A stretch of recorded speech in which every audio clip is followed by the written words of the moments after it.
పిల్ల నీ చెయ్యి పట్టాలని నల్లని సీకట్లో ఒకదాన్నే కూసున్న దిక్కులేని పచ్చినయ్యి బావా నువ్వెప్పుడొస్తావని ఏళ్ళైపోతుండే పిల్ల ఎన్నెలొచ్చింది మన బతుకులా ఏలైపోతుండే పిల్ల ఏలు వట్టంగా వస్తున్నాయా ఇన్నాళ్ళ ఎడబాటు ఎడవాసిపోతుందిలే ఈ సీనయ్య గుండున్నదే సినదారా నీ కోసము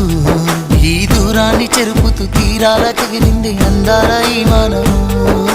ఓ బాబా చూస్తున్నానే ఇంటి మీనంగా ఈ మనము ఎప్పుడెప్పుడు